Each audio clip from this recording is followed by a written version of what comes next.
Hello guys, how are you? कैसे हैं आप? एक बार फिर से आपका स्वागत है आपके अपने यूट्यूब चैनल हक आपका।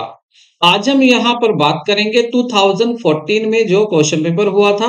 क्योंकि यू नो वेरी वेल, कामयाबी का एक रास्ता प्रीवियस ईयर क्वेश्चन पेपर से होके जाता है। और किसी भी आयोग की यदि आप तैयारी कर रहे हैं तो आप उस आयोग के सबसे पहले प्रीवियस ईयर क्वेश्चन सोल्व कीजिए, देन आप उसकी अच्छे से तैयारी कर पाएंगे। तो इसीलिए हम इस सीरीज को लेकर चल रहे हैं। और इसके साथ साथ हम जो भी क्वेश्चन आएंगे, जो भी कॉन्सेप्ट से जिस कॉन्सेप्ट से भी क्वेश्चन पूछे गए हैं, उस कॉन्सेप्ट से और क्या क्वेश्चन पूछे जा सकते हैं उनको भी हम यहाँ पर डिस्कस करने वाले हैं। आई रिक्वेस्ट यू, यदि आप फर्स्ट टाइम चैनल पर आए हैं तो चैनल को सब्सक्राइब करना, वीडियो को लाइक करना बिल्कुल ना भूलें। तो शुरू करते हैं आज की वीडियो को। और एक इंफॉर्मेशन हो रहा है, क्योंकि मैं बीच में कोई बातें नहीं करूंगा, आपका टाइम बिल्कुल भी वेस्ट नहीं करूंगा। तो जो भी इंफॉर्मेशन देनी है मैं आपको अभी दे देता हूं। दूसरी इंफॉर्मेशन ये है कि जैसे ही आपके प्रीवियस ईयर क्वेश्चन पेपर पूरे हो जाते हैं तो हमने आपके लिए मॉक टेस्ट तैयार करे हुए हैं, जिनको करने के बाद आप पेपर को 100% बिल्कुल सफलता इस बार आपको जरूर मिलेगी आपके एग्जाम में। तो शुरू करते हैं आज की वीडियो को। तो देखिए, फर्स्ट क्वेश्चन है आपका, औपचारिक समूह के माध्यम से तथा उसके द्वारा कार्य संपादित करने की कला को प्रबंध है। प्रबंध क्या है? औपचारिक समूह के माध्यम से, समूह मीन्स बहुत सारे लोग, कुटुंब। तो आप एक ट्रिक से याद कर सकते हैं, समूह मतलब औपचारिक समूह है, प्रबंध क्या है? एक औपचारिक समूह, और वो भी क्या है? उसके द्वारा कार्य संपादित कराने की कला। तो ये आप देखिए, समूह मतलब किससे बना है? टुंज से। समूह, तो आप यहाँ देखिए, आप ऐसे भी याद कर सकते हैं इसे। क्या आ जाएगा यहाँ पर? यहाँ आ जाएगा कुंटज द्वारा, हेराल्ड कुंटर द्वारा, कुंटज द्वारा ये कहा गया है। कुटुंब, आपको पता होगा फैमिली को कुटुंब भी कहते हैं, कुटुंब से ही आप इसको जोड़ सकते हैं। औपचारिक समूह ट्रिक लगाकर याद कर सकते हैं। तो ये किसने कहा था? हेराल्ड कुंटज ने के द्वारा कहा गया था कि management is a art of getting things done through by the formal group. ये किसने डिफाइन किया था? हैरोल्ड कुंटज ने डिफाइन किया था। नेक्स्ट क्वेश्चन देखते हैं। मानव संसाधन से संबंधित आंकड़ों का चिन्हीकरण एवं मापन कहलाता है मूल्य संवर्धन लेखांकन, सामाजिक लेखांकन, मानव संसाधन लेखांकन या मानव संसाधन प्रबंधन। तो सही आंसर होगा मानव संसाधन प्रबंधन, ह्यूमन रिसोर्सेज अकाउंटिंग कहलाता है। अब याद रखें, देखिए अब अकाउंटिंग क्यों आ गया? क्योंकि जब चिन्हीकरण और यहाँ पर क्या आ गया? मापन आ गया। और आपको पता है, जब हम अकाउंटिंग करते हैं तो वहां आइडेंटिफिकेशन भी आता है, मेजरिंग भी आता है, देन रिकॉर्डिंग होती है। ये अकाउंटिंग की आपको डेफिनेशन में देखा होगा आपने कि अकाउंटिंग की डेफिनेशन में हम क्या देखते हैं कि आइडेंटिफिकेशन और मेजरमेंट और रिकॉर्डिंग हम वहीं पर देखते हैं। तो यहाँ भी क्या होगा? अकाउंटिंग होगी। लेकिन कौन सी अकाउंटिंग होगी? मानव संसाधन से संबंधित। तो ये क्या हो जाएगा? आपका आंसर 3 होगा। नेक्स्ट क्वेश्चन देखते हैं। उपकर होता है, तो उपकर क्या होता है? किसी कर पर अधिभार, किसी कर पर जब हम और अधिभार लगा देते हैं उसको बोलते हैं उपकर। नेक्स्ट क्वेश्चन देखते हैं। नेक्स्ट है, आवधिक लागत से आशय क्या होता है? प्राइम कॉस्ट मतलब पीरियोडिक कॉस्ट का मतलब क्या होता है? या स्थायी लागत होता है या परिवर्तनशील? तो देखिए, आवधिक लागत होती है स्थायी कॉस्ट, जो अवधि के अनुसार लगती है। जैसे आपकी एक फिक्स कॉस्ट होती है, एक आपकी वेरिएबल कॉस्ट होती है। मान लेते हैं आप एक फैक्ट्री का किराया दे रहे हैं, तो फैक्ट्री का जो रेंट होगा वो किसके अनुसार होगा? वो पीरियोडिक होगा, टाइम के अनुसार होगा। ठीक है, तो वो अवधि के अनुसार होगा, अवधि किसको कहेंगे? तो ये केस में आता है, फिक्स कॉस्ट में आता है। मेरे फोटो से हो सकता है आपको नहीं रहा है, मैं अपना कैमरा बंद कर लेता हूं। नेक्स्ट क्वेश्चन देखते हैं। नेक्स्ट क्वेश्चन है, रोकड़ अंतर प्रभाव प्रतिवर्ष होगा। The cash inflow per year will be accounting profit minus tax, accounting profit minus tax plus depreciation, accounting profit only, none of the above. सही आंसर होगा आपका सेकंड। नेक्स्ट क्वेश्चन देखते हैं। देखिए नेक्स्ट में कहा है, इंपॉर्टेंट क्वेश्चन है। देखिए नेक्स्ट, काफी बार इसके जैसा क्वेश्चन पूछा जा चुका है। तो यहाँ पर कहा है कि परिवर्तनशील लागत, जो वेरिएबल कॉस्ट रेशियो दिया हुआ है, वेरिएबल कॉस्ट दी हुई है 30%।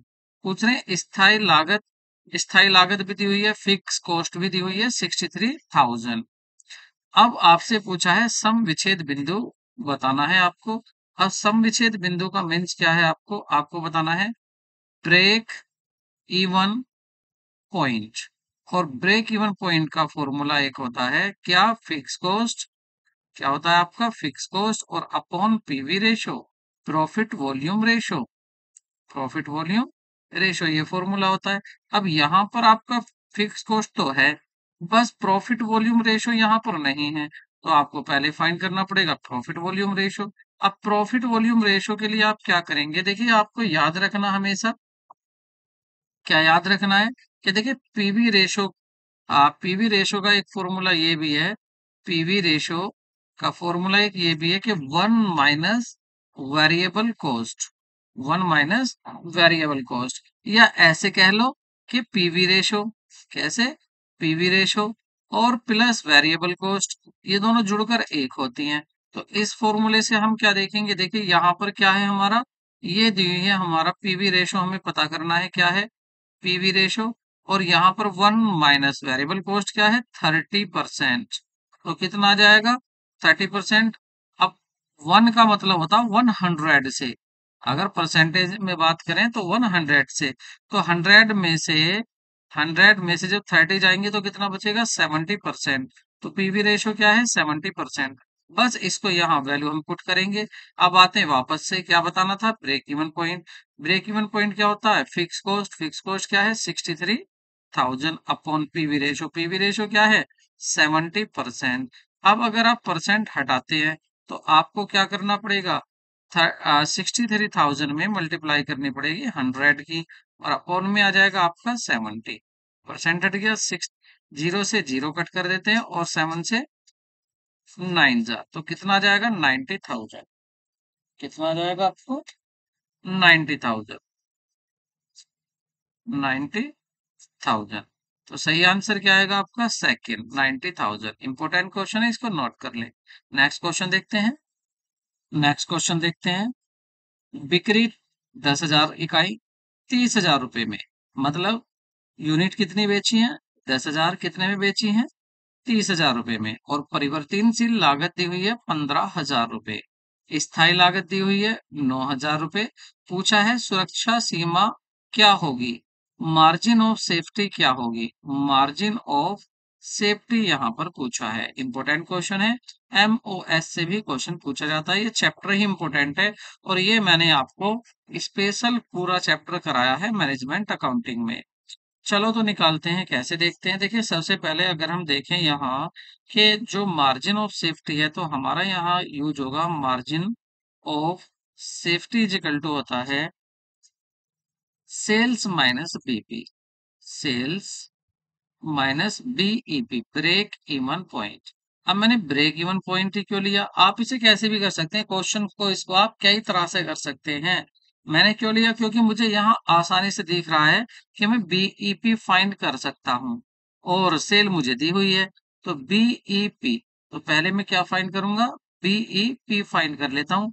अब बीईपी फाइंड करने के लिए क्या करेंगे, sales minus, sales minus variable cost और अपॉन सेल्स, इस फॉर्मूले को यहां हम अप्लाई कर लेंगे, और इनटू 100।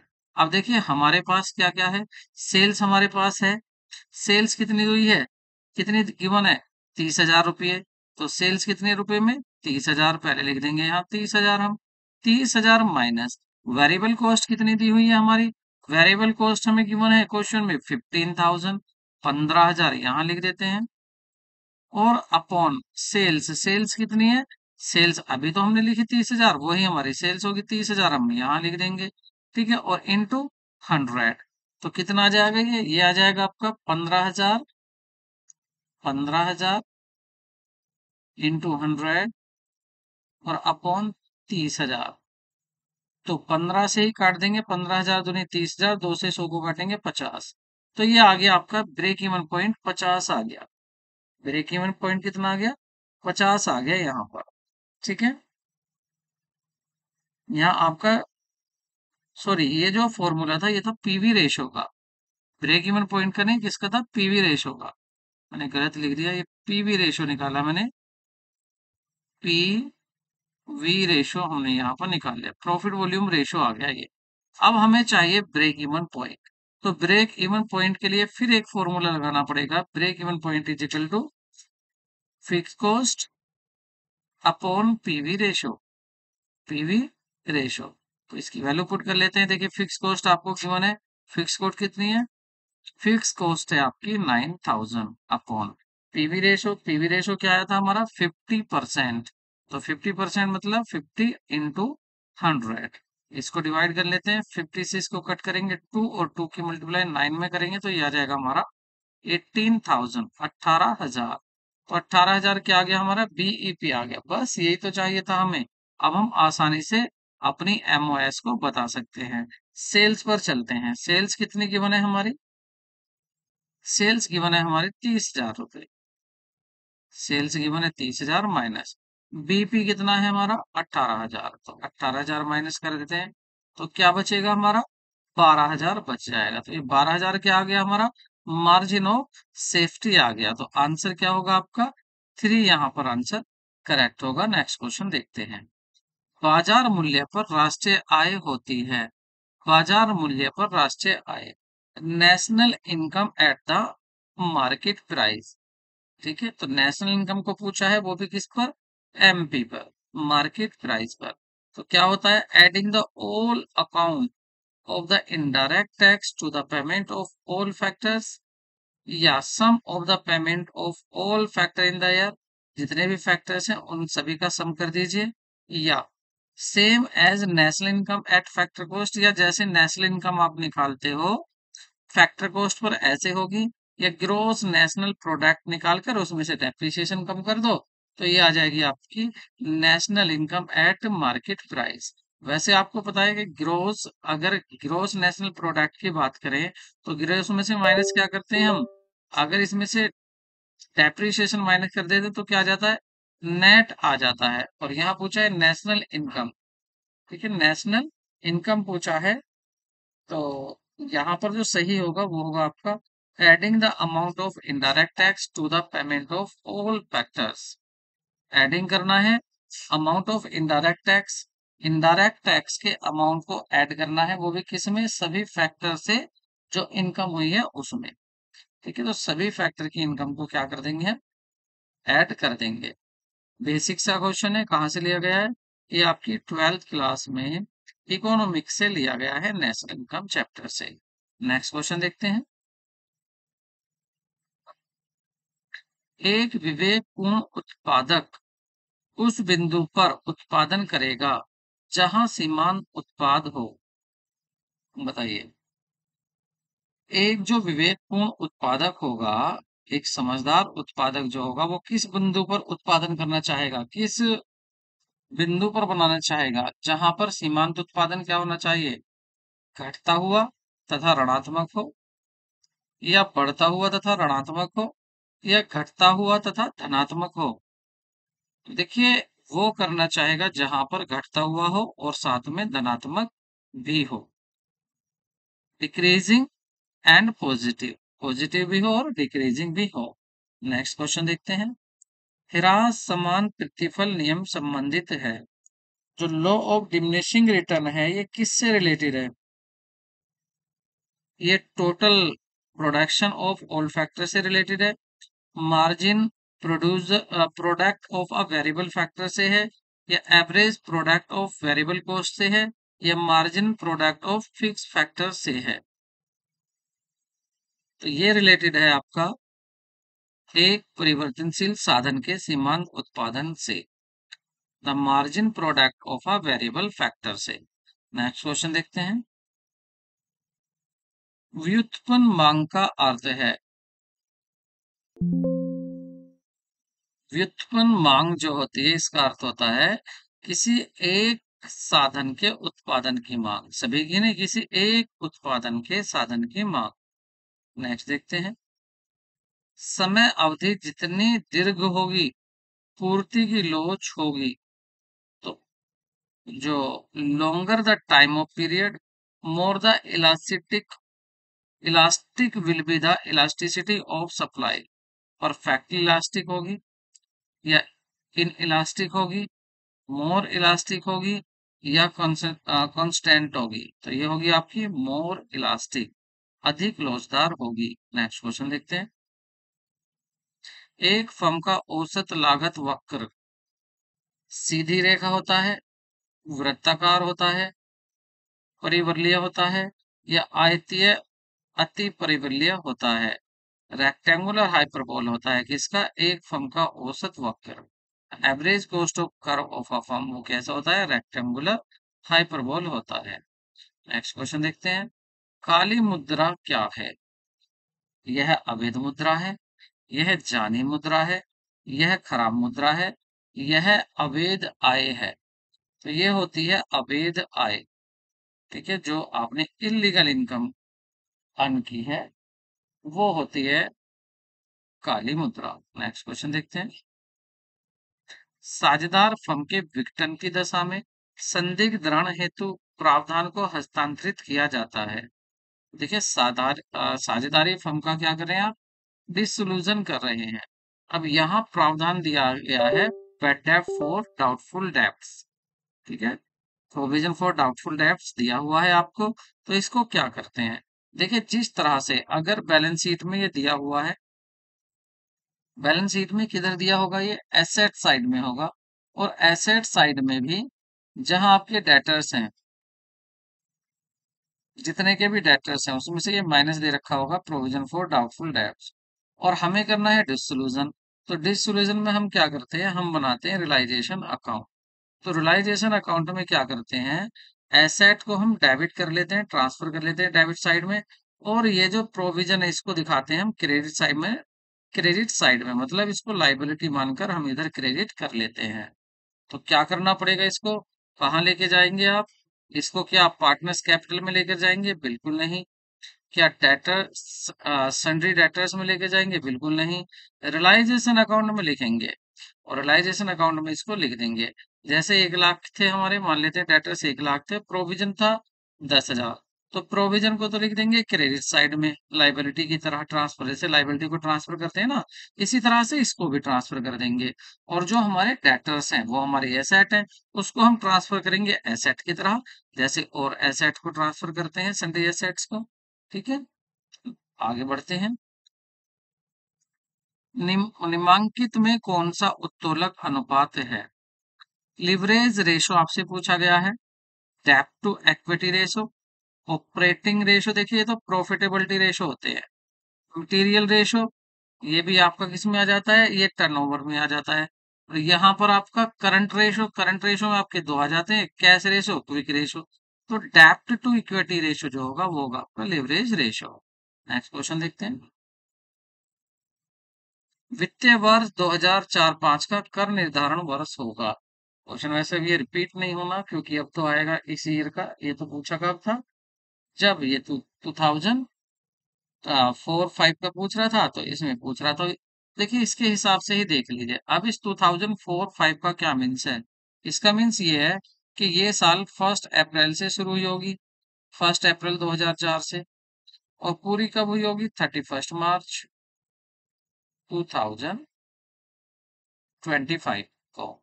तो देखिए यहाँ कह रहा assignment for the financial year, इसका क्या होगा? तो असाइनमेंट ईयर कब होगा? देखिए यहाँ पर जब ये पूरी साल होगी, तो आगे जब ये बढ़ेंगे तो आगे जब इस पर टैक्स लगेगा, तो जब टैक्स की बातें होंगी तो कौन सी साल चल जाएगी? भाई 31 मार्च तक के टैक्स लगना, तो कौन सी साल चल जाएगी? फिर चल जाएगी 1 अप्रैल 25, 2000 मतलब 25 नहीं 2005। तो जब 2005 से 6 चल जाएगी, तो इसका मतलब पहला ही होगा 2005 से 6 चल जाएगी। अब देखिए ये कौन सी ईयर चल रही है? अब ये ईयर चल रही है 2025। कब होगी पूरी? 31 मार्च में होगी। शुरू कब हुई थी? 24 में हुई थी। तो इसका अकाउंटिंग जो आपका असाइनमेंट ईयर होगा, इसका फाइनेंशियल ईयर वो कौन सा होगा? किसमें दोगे आप इसको? आप इसको दोगे 2025-26 में जाकर। नेक्स्ट क्वेश्चन देखते हैं। चाय के उत्पादन व विक्रय में सम्मिलित निम्नलिखित प्रतिशत कृषि आय का माना जाता है। तो अगर चाय के उत्पादन या बिक्री में जो शामिल आपका प्रतिशत है कृषि का, कितना प्रतिशत माना जाता है? तो 60% माना जाता है। नेक्स्ट क्वेश्चन देखते हैं। कर मुक्त आयों का उल्लेख आयकर अधिनियम की किस धारा में किया गया है?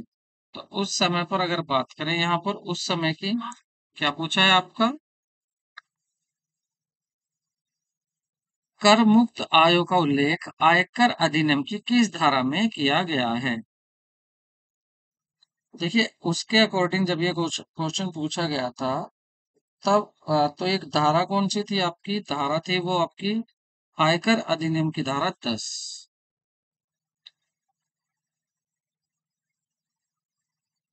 आयकर अधिनियम सेक्शन 10 थी। तो किस धारा में उल्लेख है? किसका? कर मुक्त आयोग का। कर मुक्त आयोग का कहाँ उल्लेख मिलेगा आपको? धारा 10 में। नेक्स्ट देखते हैं।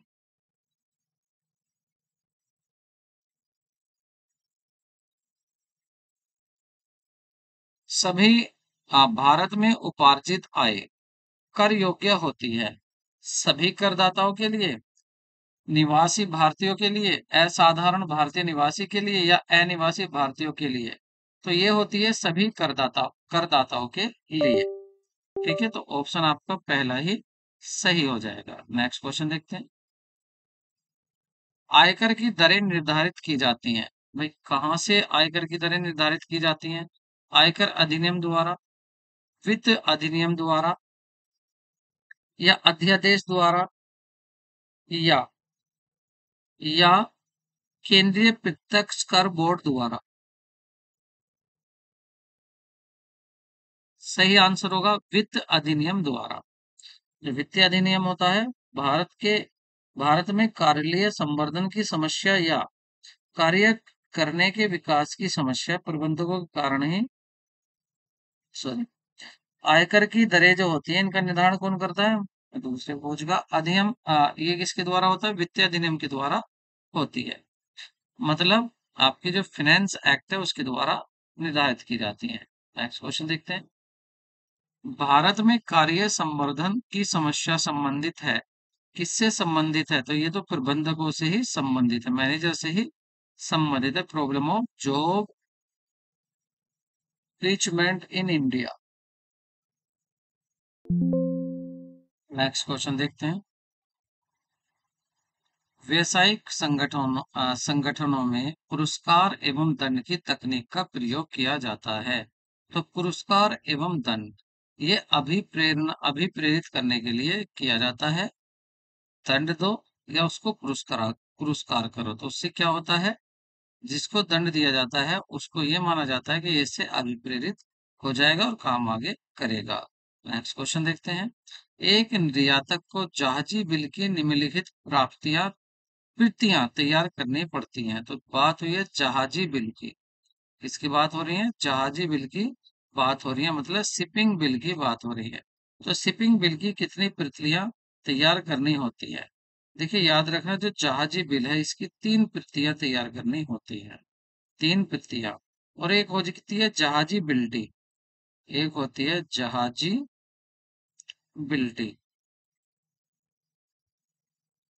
जहाजी बिल्डिंग, इसकी 4 प्रतियां होती हैं। ठीक, और इससे पहले आता है आपका आयातक लाइसेंस। जो आयातक होता है, आयात करने वाला आयातक होता है, उसका जो लाइसेंस होता है, लाइसेंस की भी 2 प्रतियां होती हैं। 2 प्रतियां। 2 प्रतियां किसकी? आयातक लाइसेंस। 3 प्रतियां किसकी? शिपिंग बिल, मतलब जहाजी बिल की। और 4 प्रतियां किसकी? जहाजी बिल्टी की। तो ये आपको याद रखना है। नेक्स्ट क्वेश्चन देखते हैं। संगठन का मानचित्र दर्शाता है। तो संगठन का मानचित्र क्या दर्शाता है? कार्य का विभाजन। कार्य का विभाजन दर्शाता है। विभागों में विभाजन दर्शाता है। ये दर्शाता है कि अधिकारियों व अधीनस्थों के बीच का संबंध है क्या, या ये सभी दर्शाता है? तो सही आंसर होगा ये सभी। उपयुक्त सभी, मतलब कार्य विभाजन भी दर्शाएगा, विभागों का विभाजन भी दर्शाएगा, और अधिकारियों अधीनस्थों के बीच संबंध कैसा है वो भी दर्शाएगा। ये सब दर्शाए जाते हैं किसमें? संगठन के मानचित्र में। ठीक है, यही नहीं, मानचित्र में और क्या दर्शाया जाता है? समान उद्देश्य, कार्य विभाजन, सहकारी प्रयास, ठीक है, मिलजुल कर काम करना, नियम और नियमन, सब कुछ दिखाए जाते हैं आपके। ठीक है, नेक्स्ट क्वेश्चन देखते हैं। निम्नलिखित में से कौन सी वस्तु का आयात करने के लिए विदेशी विनिमय स्वीकृत करता है? विनिमय बैंक, राष्ट्रीयकृत बैंक, एक्सिम बैंक या भारतीय रिजर्व बैंक। तो जो भारतीय रिजर्व बैंक है, जो हमारा भारतीय रिजर्व बैंक है, ये वस्तुओं का आयात करने के लिए विदेशी विनिमय का कार्य भारतीय रिजर्व बैंक के द्वारा ही किया जाता है। Reserve bank of India. Next देखते हैं, निम्नलिखित में से कौन सा कथन सही है? स्वायत्तता और उत्तरदायिता असंगत है। स्वायत्तता और उत्तरदायिता एक दूसरे से स्वतंत्र है। जितनी अधिक स्वायत्तता होगी उतनी ही अधिक उत्तरदायिता होगी। स्वायत्तता नियंत्रण की नकारती है। Autonomy and accountability are incompatible. Autonomy and accountability were independent of each other. The greater the autonomy, the greater the accountability. या accountability negative control, तो सही होगा अकाउंटिंग। ऑटोनॉमी नेगेटिव कंट्रोल, स्वायत्तता नियंत्रण को नकारती है। नेक्स्ट देखते हैं, कार्य चक्र अनुक्रम का आशय है। कार्य चक्रानुक्रम मतलब जॉब रोटेशन मीन्स क्या होता है? तो जॉब रोटेशन मीन्स क्या होता है? कार्य पर लगे लोगों का परिवर्तन, कार्य अंतर वस्तु की पुनः व्यवस्था, या विभिन्न उपखंडों में कार्य का चक्रण, या उपयुक्त में से कोई नहीं। तो सही होगा कार्य पर लगे लोगों का परिवर्तन। Change of the people of the job. देखते हैं, शून्य आधार बजट नियोजन में क्या करता है? पूर्व बजट का कोई प्रसंग नहीं रहता, या बिल्कुल सही कह रहा। देखिए पूर्व में यही पहला आंसर होगा। आधार बजट में क्या होता है?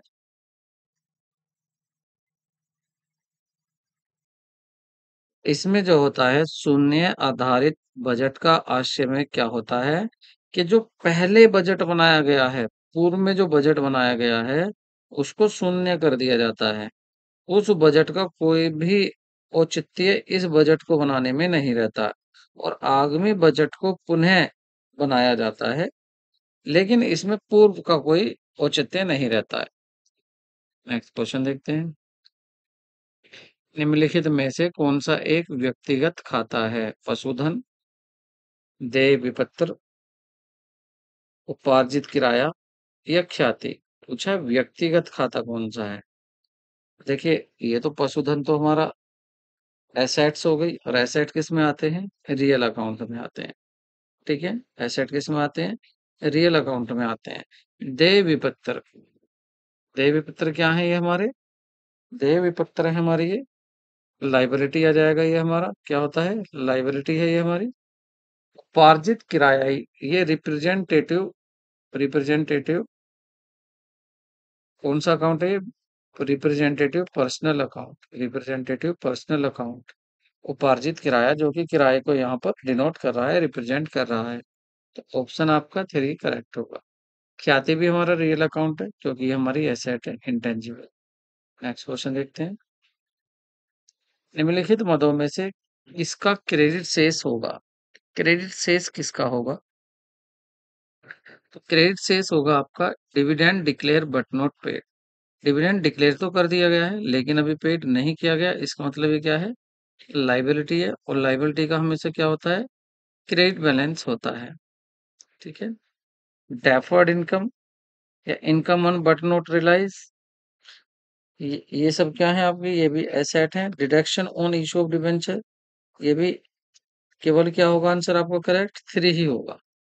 ठीक, घोषित तो कर दिया लेकिन अभी पेड नहीं किया, तो ये लाइबिलिटी बन गया।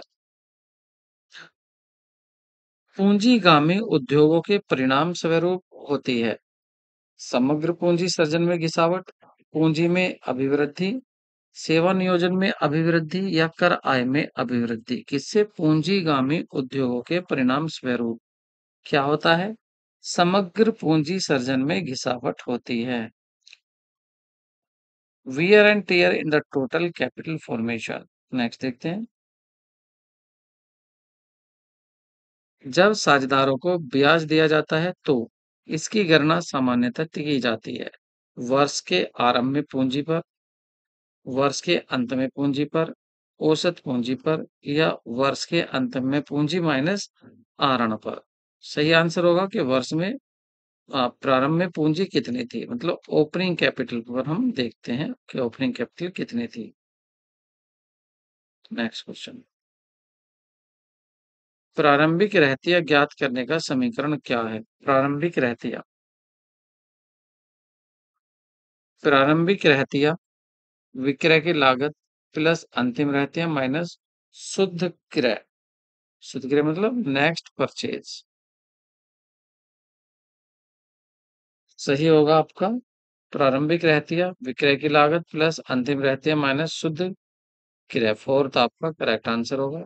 नेक्स्ट देखते हैं,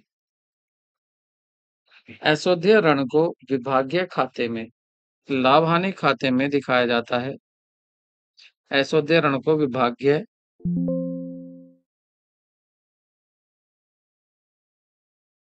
विभागों के बीच समान रूप से बांट विभाजित कर दिया जाता है। ऐसोध्य ऋण को विभागीय खाते की बात हो रही है यहाँ पर। यह देनदारों के आधार पर विभाजित किया जाता है या उधार बिक्री के आधार पर विभाजित किया जाता है। तो सही आंसर होगा आपका फोर्थ, बिक्री उधार बिक्री के आधार पर विभाजित किया जाता है। नेक्स्ट क्वेश्चन देखते हैं, लेखांकन का वसूली सिद्धांत लागू नहीं होता। तो लागू, हाँ, वसूली सिद्धांत किस पर लागू नहीं होता? दीर्घकालीन निर्माणी ठेके क्रय सुविधाओं पर लागू नहीं होता है। ऑप्शन आपका पहला ही सही होगा। संचालकों द्वारा याचना से पूर्व अंशधारी की प्राप्ति अग्रिम राशि को, अगर आपको पहले एडवांस में, अगर आपको एट कॉल इन एडवांस मिल जाती है तो उसकी बात हो रही है यहाँ, तो उसको आप डेबिटेड करेंगे असिस्टेंस कॉल अमाउंट में या डेबिट करेंगे एडवांस प्लान अकाउंट में, क्रेडिट करेंगे असिस्टेंट कॉल अमाउंट में। क्रेडिट करेंगे मतलब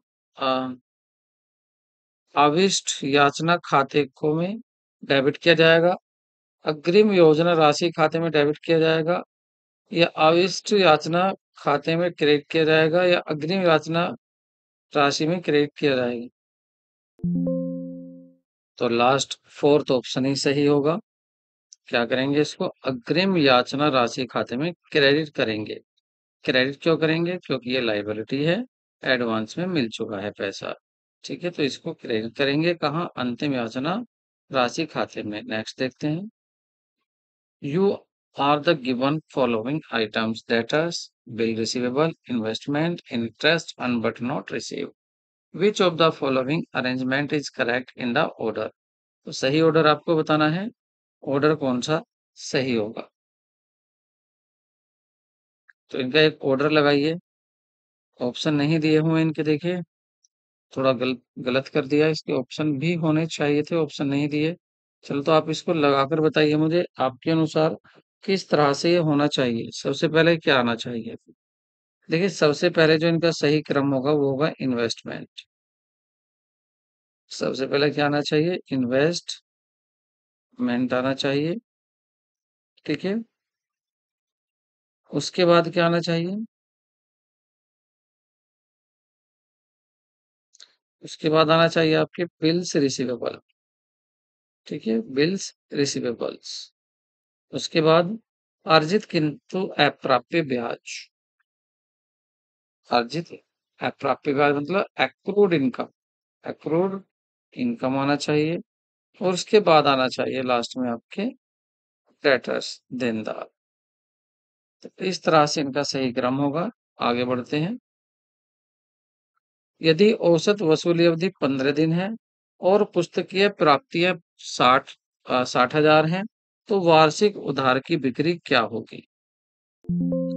देखिए यहाँ पर औसत वसूली अवधि क्या होगी ये बताना है।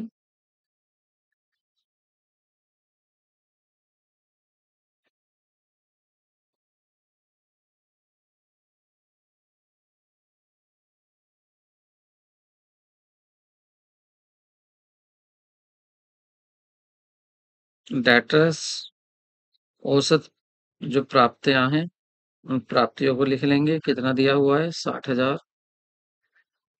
ठीक है, अपॉन अपॉन आपका आ जाएगा दैनिक उधार बिक्री, पता नहीं यही पूछा है। दैनिक उधार बिक्री मतलब इसको सेल्स भी कह सकते हैं, इंटू 365। तो ये हो जाएगा, यहाँ पर आपको 15 दिया हुआ है औसत वसूली अवधि 60,000, अपॉन यहाँ निकालना है दैनिक उधार बिक्री इंटू 365। तो ये यहाँ जाएगा, ये यहाँ जाएगा, 15 15 से काटेंगे 60 और इसकी मल्टीप्लाई करेंगे तो यह जाएगा आपका 1,40,000, एक सॉरी 14,60,000, 14,60,000। तो सही आंसर हो जाएगा आपका फर्स्ट।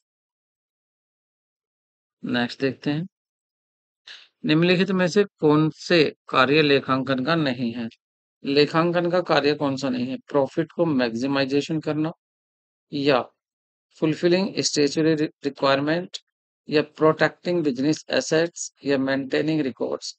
रिकॉर्ड्स भी मेंटेन होता है, बिजनेस की एसेट को प्रोटेक्ट भी किया जाता है, और जो वैधानिक रिक्वायरमेंट है उनको भी पूरा किया जाता है, लेकिन प्रॉफिट बढ़ा चढ़ा कर दिखाना ये नहीं होता अकाउंटिंग में।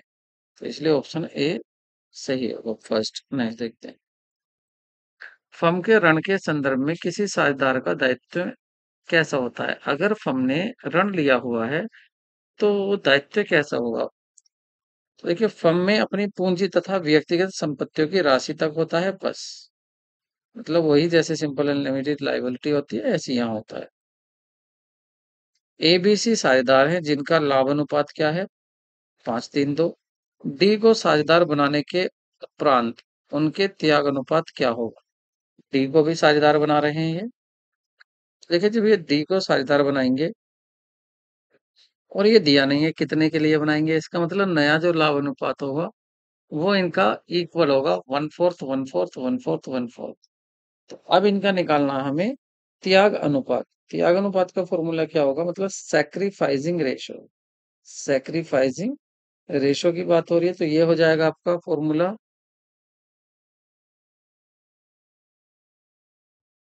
जो इन्हें ओल्ड शेयर मिलता था उसमें से माइनस कर देंगे इनका न्यू शेयर। अब जैसे ए की बात करें, इसकी भी बात करें पहले ए की। ए को पहले क्या मिलता था? पहले जो ए को मिलता था वो मिलता था 5/, इनको ऐड करना है 5 3 8 और 2 10। 5/10 पहले मिलता था, और नया कितना मिलेगा? नया मिलेगा इसको 1/4। नया कितना मिलेगा? 1/4 मिलेगा, क्योंकि ये बराबर के साझेदार हो जाएंगे।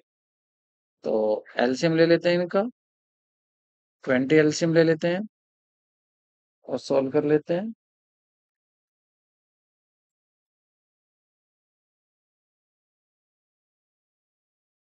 तो इन ये आ जाएगा आपका फाइनली 5/20।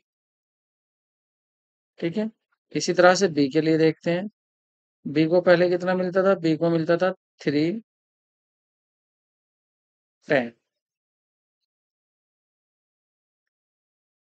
माइनस अब कितना मिलता है?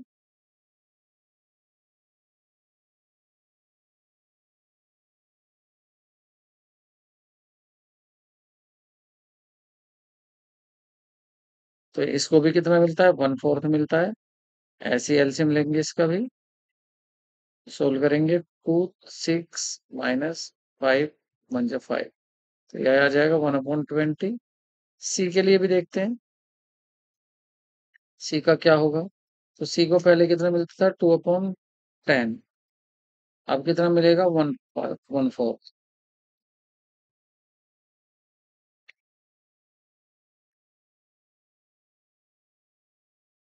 तो इसका भी एलसीएम लेते हैं 20। 2 जा 4 माइनस 5 1 जा 5, जाएगा 1/20। तो कितना हो जाएगा? देखिए इनका रेशो पहले का कितना आ रहा था? पहले का आ रहा था यहाँ पर आपका 5 20 20 20, तो सबके यहाँ है ही। तो एक का आ गया 5:1:1। ये आ रहा है 5:1:1। सर तो सब सही यही आ रहा है आपका 5:1:1, लेकिन इसमें ऑप्शन दिया हुआ नहीं है। आप अपना आंसर कमेंट में जरूर बताएं। नेक्स्ट क्वेश्चन देखते हैं, निर्धनता का दुष्चक्र बचत की मांग एवं पूर्ति को दोनों को प्रभावित करता है। इस विचार का आरंभ कहाँ से हुआ था? तो इसका हुआ था आर नरकस से। आर नरकस थे, उससे हुआ था। नेक्स्ट क्वेश्चन देखते हैं। कम आय वाले देशों के विकास में प्रदर्शन प्रभाव एक बाधा है।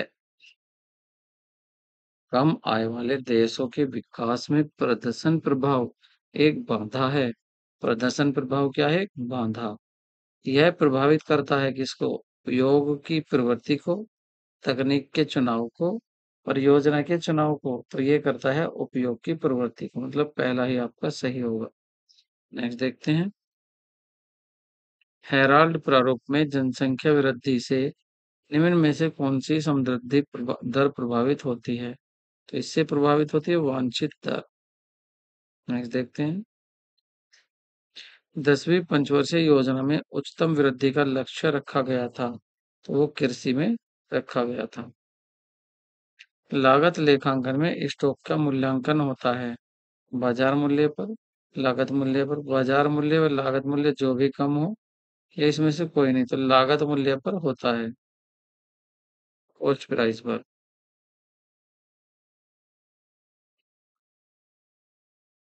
लेस्प्रे का सूचकांक का कौन सा फॉर्मूला होगा? लेस्प्रे का, इम्पोर्टेंट लेस्प्रे का पहले भी पूछा गया। देखिए लेस्प्रे, फास्चे और फिशर। तो लेस्प्रे का आप ऐसे ही कर लें, 0 0 0 0 1 0 0 0 1 0 0, मतलब 10 0 0, ये सही होगा 10 0 0। ठीक है, तो ये किसका फॉर्मूला? आप याद कर लें इसके फॉर्मूले। नेक्स्ट देखते हैं। कौन सा कथन सत्य नहीं है? कौन सा कथन कथन सत्य नहीं है? क्वार्टाइल और डेसाइल और परसेंटेज इक्वल है। फाइनेंशियल एक्सप्रेस द्वारा प्राप्त संबंध क्या होगा? तो ये होगा द्वितीय संबंध। नेक्स्ट क्वेश्चन है। सांख्यिकी विज्ञानों का राजा है, किसने कहा? देखिए स्टेटमेंट का क्वेश्चन है, स्टेटमेंट किसने दिया है ये तो आपको याद करना होता है, इसमें कोई लॉजिक नहीं है। तो ये दिया था आपके किंग ने दिया था। नेक्स्ट देखते हैं।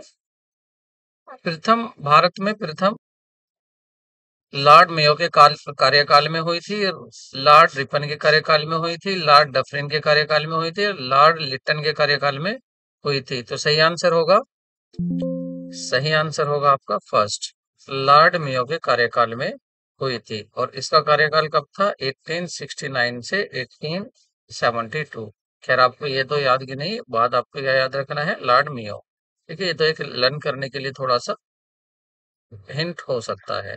नेक्स्ट देखते हैं। जब एक समग्र गुणांक धनात्मक होता है, जब एक समग्र गुणांक धनात्मक होता है तो दूसरा क्या होगा? ऋणात्मक होगा, शून्य होगा, धनात्मक होगा, या इनमें से कोई नहीं होगा। तो सही आंसर है आपका ऋणात्मक। जब एक समग्र गुणांक धनात्मक होता है तो दूसरा ऋणात्मक होता है। नेक्स्ट देखते हैं। निम्नलिखित कथनों में से कौन सा कथन सही है? तो सही कथन आपको बताना है। सही कथन होगा आपका मीन बड़ा होता है जियोमेट्रिक मीन से, और जियोमेट्रिक मीन बड़ा होता है आपका हार्मोनिक मीन से। हरात्मक माध्य, गुणोत्तर माध्य और समांतर माध्य। तो आपको याद रखना है। अगर कोई सिचुएशन, कोई कंडीशन की एक्स्ट्रा इंफॉर्मेशन आपको नहीं देता है तो आपको क्या रखना है कि अर्थमेटिक मीन जो है वो बड़ा है किससे? अ, गुणोत्तर मीन, गुणोत्तर माध्य से, गुणोत्तर माध्य से, और गुणोत्तर माध्य हरात्मक माध्य से बड़ा होगा, ये आपको याद रखना है। नेक्स्ट क्वेश्चन देखते हैं। बहुत बहुत अधिक विश्वसनीय सर्वेक्षण परिणामों के लिए हमें प्रयोग करना चाहिए संगणना विधि का, प्रतिदर्श विधि का। संगणना एवं प्रतिदर्श दोनों विधियों का करना चाहिए, या इनमें से कोई नहीं। तो हमें बहुत अधिक विश्वसनीयता चाहिए। तो बहुत अधिक अगर आप विश्वसनीयता सर्वेक्षण करना चाहते हो तो उसके लिए आपको संगणना विधि का प्रयोग करना चाहिए। नेक्स्ट क्वेश्चन देखते हैं। एकल व्यापार का क्षेत्र एवं दायित्व होता है? असीमित एवं सीमित, सीमित एवं सीमित। देखिए पहले देखिए आप क्षेत्र, उसके बाद दायित्व देखिए, तो दायित्व क्या होगा? अनलिमिटेड होना चाहिए। दायित्व क्या होना चाहिए? अनलिमिटेड। असीमित होना चाहिए। असीमित कहाँ है दायित्व? ये रहे लास्ट में दो। उसके बाद कार्य क्षेत्र जो छोटा होगा सीमित ही होगा, जब अकेला करने वाला, तो सीमित कहाँ रहा है? फोर्थ में। तो एकल व्यापार का जो दायित्व तो होगा असीमित, लेकिन कार्य क्षेत्र होता है सीमित, क्योंकि अकेला व्यापार करने वाला होता है। निम्नलिखित में से कौन सा जोड़ा सही नहीं है? तो सही नहीं है कौन सा जोड़ा, वो आपको बताना है। पीटर एफ ड्रेकर ने उद्देश्यों द्वारा प्रबंध किसने कहा था, जिसको हम बोलते हैं M management by objective, management by objective, MBO, MBO. शून्य आधारित बजटिंग किसने दिया था? पीटर के सिद्धांत और पार्किंसन लॉ। तो सही आंसर होगा आपका फोर्थ। ये गलत है आपका, बाकी सब सही है। पीटर ड्रेकर ने उद्देश्य द्वारा सिद्धांत दिया है। पीटर ए पियर ने शून्य आधारित बजटिंग दी है। पीटर के सिद्धांत दिए हैं, लेकिन ये गलत है आपका, ये सही यहाँ पर नहीं है। नेक्स्ट क्वेश्चन देखते हैं। संगति न कि अंतसंगति प्रमुख सिद्धांत किसका है? वैज्ञानिक प्रबंध का सिद्धांत है consistency and not inconsistency.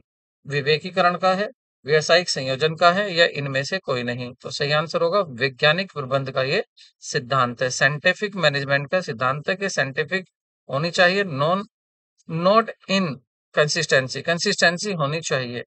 Next question देखते हैं। निर्णय प्रक्रिया के निम्नलिखित चरण में से क्रम में संपन्न होते हैं, किस क्रम में संपन्न होंगे? इसके निर्णय डिसीजन मेकिंग में आपको बताना है, जो डिसीजन मेकिंग प्रोसेस है उसमें ये किस तरह से फॉलो होते हैं।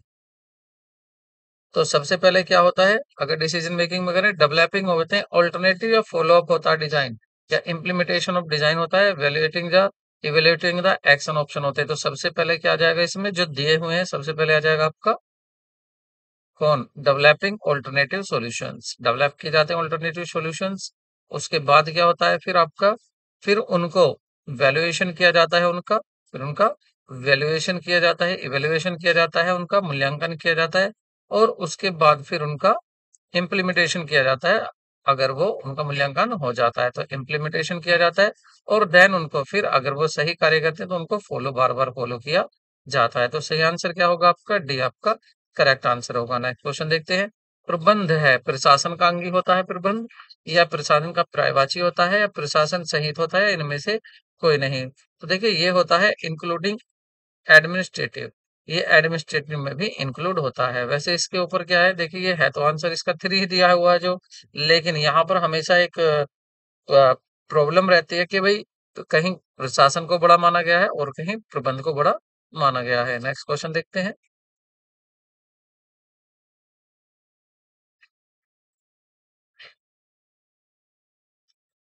वैज्ञानिक प्रबंध टेलर ने प्रयोग किए, तो वैज्ञानिक प्रबंध में टेलर ने प्रयोग किए थे मोशन स्टडी पर, fatigue study and time study पर, motion study and fatigue study, time study सभी पर, या इनमें से कोई नहीं? देखिए मोशन स्टडी, फैटिक स्टडी सभी पर उसने क्या किया था? अध्ययन किया था कि आप मोशन स्टडी में उसने देखा था कि आप एक काम को करने में कितने स्टेप लेते हैं, तो कैसे स्टेप को कम किया जाए। फैटिक में मतलब ये था कि हर काम के बीच में थकान जरूरी होती है, और थकान का अध्ययन होना चाहिए, और उसके लिए एक रिलैक्स का इंटरवल भी होना चाहिए। टाइम स्टडी था कि एक कार्य को करने में कितना टाइम लगता है, तो ये सब स्टडी करी थी किसने? टेलर ने ये की थी, और टेलर ने ही इसको दिया था साइंटिफिक मैनेजमेंट। इसी को इसको साइंटिफिक मैनेजमेंट का पिता भी इसी को कहा जाता है। प्रबंध कर्मचारियों की संख्या में वृद्धि करता है जबकि कार्यभार में स्थिरता होती है। प्रबंध कर्मचारियों की संख्या में वृद्धि करता है जबकि कार्यभार में स्थिरता होती है, वहां पर कर्मचारियों की संख्या में वृद्धि करता है। तो सही ये कथन किसका है? CN पार्किंसन का ये कथन है, पार्किंसन का ये कथन है, पहला ही सही होगा। नेक्स्ट, प्रबंध में पोस्ट कोर्म अवधारणा किसने दी थी? पोस्ट कोर्म, ये सी होता है, वैसे के लिखा हुआ है यहाँ, सी होता है, तो ये किसने दी थी? तो ये दी थी आपकी लुथर गुलिक ने, ये गुत्थी लुथर ने समझाई थी। मतलब ये क्या है? ये है आपका प्लानिंग, ऑर्गेनाइजिंग, स्टाफिंग, और आपका डायरेक्टिंग, और उसके बाद है आपका को कंट्रोलिंग, कोऑर्डिनेशन एंड कंट्रोलिंग, ये थोड़ा सा यहाँ पोस्ट कोड है, पोस्ट कोड होगा, पोस्ट कोड नहीं, पोस्ट कोड होगा, फोर्ड पोस्ट कोड। तो ये किसने दी थी? लूथर गुलिक ने दी थी। विकेंद्रीकृत संगठन का मुख्य लाभ है, शीर्ष कार्यकारी अपने नियंत्रण क्षेत्र का विस्तार करता है, गतिविधियों का समन्वय संचालित स्वचालित किया जाता है, शीर्ष प्रबंधन अपवाद द्वारा प्रबंध कर सकता है, या ये सभी? तो सही आंसर होगा ये सभी, अपवाद द्वारा भी प्रबंध कर सकता है, और शीर्ष अधिकारी कार्यकारिणी अपने नियंत्रण क्षेत्र का विस्तार भी कर सकता है। इनसे ही अंदाजा लग जाता है कि ऑप्शन कौन सा जा रहा है, ऑप्शन डी ही होगा। नेक्स्ट क्वेश्चन देखते हैं। मैच करना है आपको ये लिस्ट, ठीक है, और उसके बाद आपको नीचे फिर फोर दिए हुए हैं, उनसे आपको बताना है। जैसे आपका जेड सिद्धांत किसने दिया था? आउची ने दिया था, ठीक है। प्रबंधकीय ग्रिड की बात करें तो प्रबंधकीय ग्रिड या फंक्शनल ऑर्गेनाइजेशन, जो फंक्शनल ऑर्गेनाइजेशन है ये किसने दिया था? तो फंक्शनल ऑर्गेनाइजेशन दिया, फंक्शनल ऑर्गेनाइजेशन किसने दिया था? ब्रूम ने दिया था। और मैनेजरियल ग्रिड की बात करें तो मैनेजरियल ग्रिड जो दिया गया था, सॉरी सॉरी,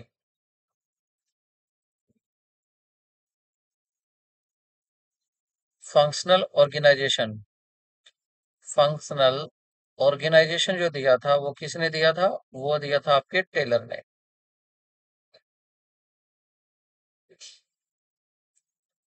ठीक है।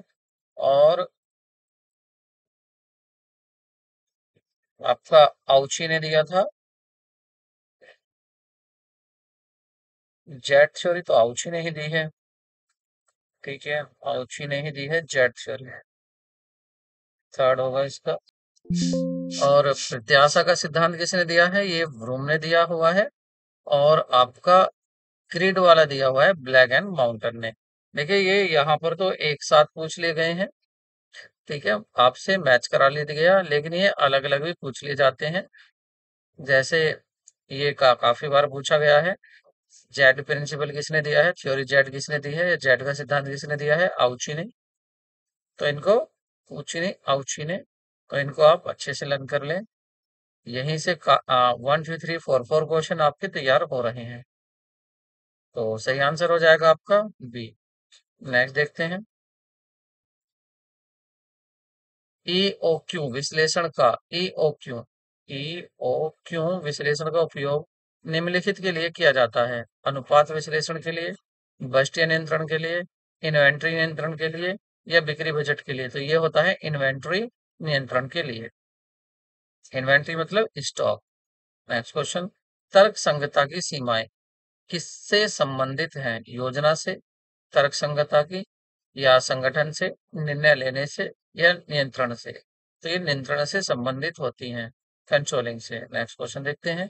यदि ए यदि ए क्रय को कहेंगे, बी आरंभिक ओपनिंग स्टॉक को कहेंगे, सी अंतिम स्टॉक को कहेंगे, डी विक्रय किए गए माल की लागत को कहेंगे, तो इनमें से कौन सा सही नहीं होगा? तो कौन सा सही नहीं होगा?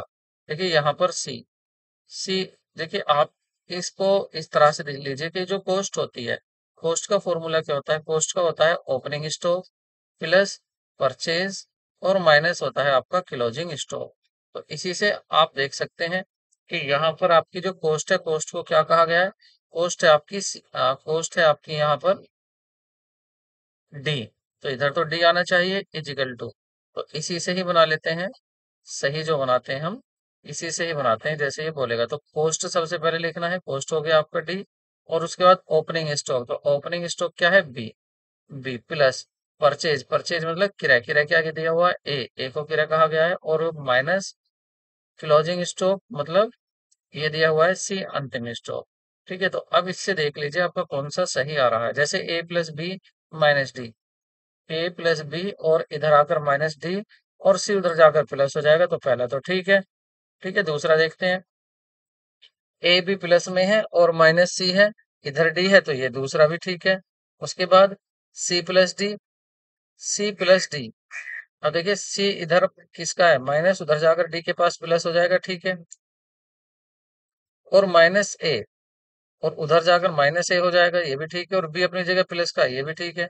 इधर देखते हैं डी माइनस सी, तो देखिए डी इधर है और सी इधर है, तो अगर ये इस साइड जाता है तो ये फिर माइनस को उधर प्लस होना चाहिए, लेकिन यहाँ पर ये प्लस नहीं हुआ है, इसका मतलब डी आंसर करेक्ट होगा।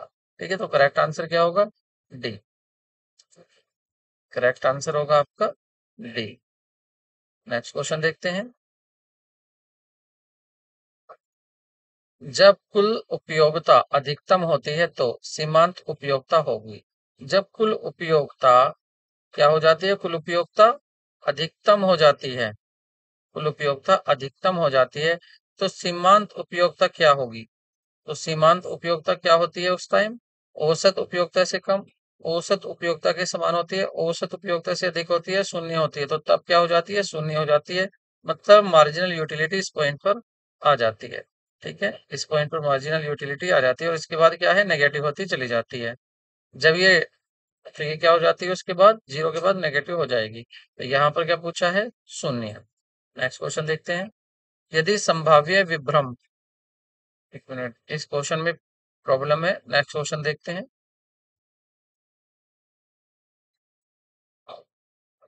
यदि ठेका पूर्ण हो है तो सामान्य लाभ की निम्न राशि क्रेडिट की जाती है। अगर ठेका पूर्ण है तो, अगर ठेका पूर्ण है तो सामान्य लाभ की कौन सी राशि को क्या करेंगे? कौन सी राशि को क्रेडिट किया जाएगा? तो ये किया जाएगा अर्जित लाभ, जो भी अर्जित लाभ है उसका 3/2 और इनटू रोकड़ जो प्राप्त हुई है और प्रमाणित कार्य है। ऑप्शन आपका फोर्थ सही होगा। नेक्स्ट देखते हैं। मिस्टर राम को 4,000 इकाइयां क्रय करनी है। इनका वार्षिक उपभोग 4,000 इकाइयां है। आदेश लागत 80 है एवं रख रखाव लागत वर्ष में 4 रुपए है। आर्थिक आदेश मात्रा इकोनॉमिक ऑर्डर क्वांटिटी आपको EOQ बतानी है। तो EOQ का फॉर्मूला क्या होता है? इसका फॉर्मूला होता है 2 into R into CP whole upon CH। तो यहाँ पर 2 into 4,000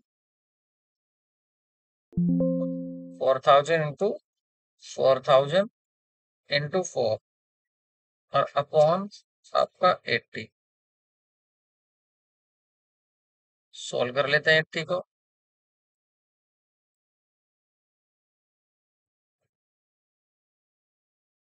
तो ये आ जाएंगे आपकी 400 इकाई। तो करेक्ट आंसर आपको क्या हो जाएगा? फोर्थ हो जाएगा। फॉर्मूला याद रखना है, बस आपको सोल्व करना है। नेक्स्ट क्वेश्चन देखते हैं। मुंबई निवासी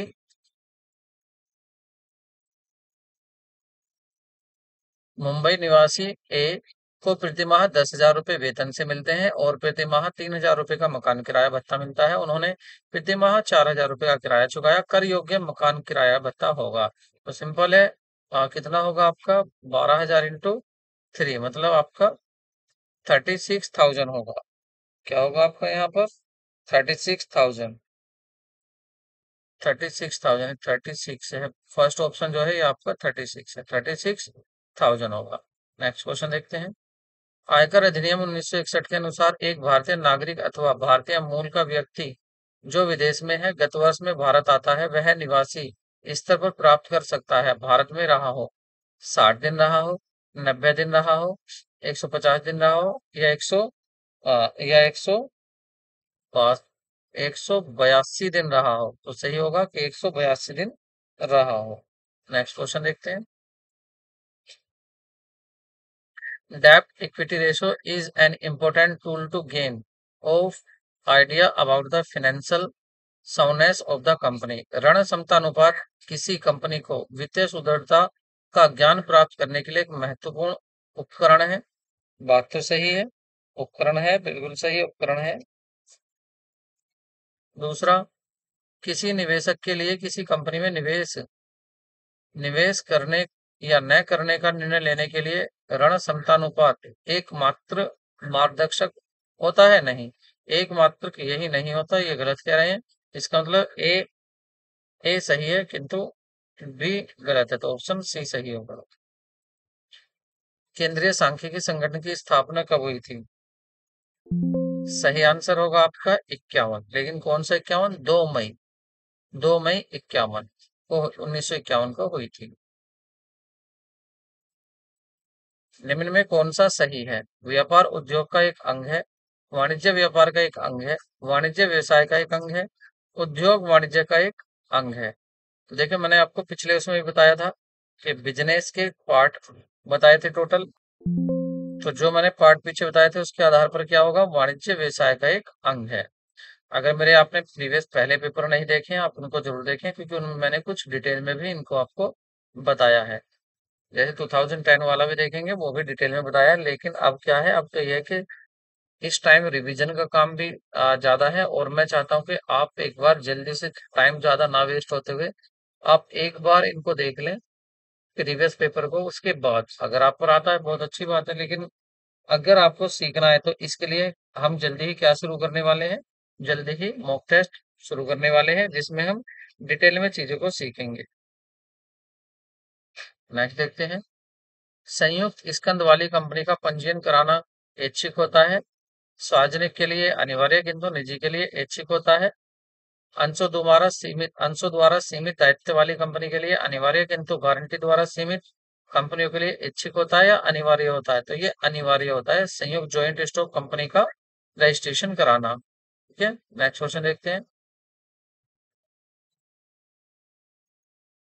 जहाज पर लादी गई वस्तुओं की विस्तृत जानकारी देने वाला प्रलेख कौन सा होता है? इंडेंट होता है, आयात आदेश होता है, साख पत्र होता है, भारण बिल होता है? तो ये होता है आपका भारण bill, bill of lading. Total जानकारी देता है ये। एक व्यक्ति का नियंत्रण संसार में सर्वत्र होता है, सर्वोत्तम होता है, यह किसने कहा था? तो ये कहा था आर बेसेंट का। नेक्स्ट क्वेश्चन देखते हैं। श्रमिक विवेकीकरण का विरोध मुख्यतः करते हैं। श्रमिक जो होते हैं वो विवेकीकरण का मुख्यतः विरोध करते हैं। पूंजी के आ- आधिपत्य के कारण, तालाबंदी के कारण, छटनी के कारण, प्रदूषण, पर्यावरण प्रदूषण के कारण। तो विकेंद्र का जो करते हैं वो करते हैं छटनी के कारण। नेक्स्ट देखते हैं।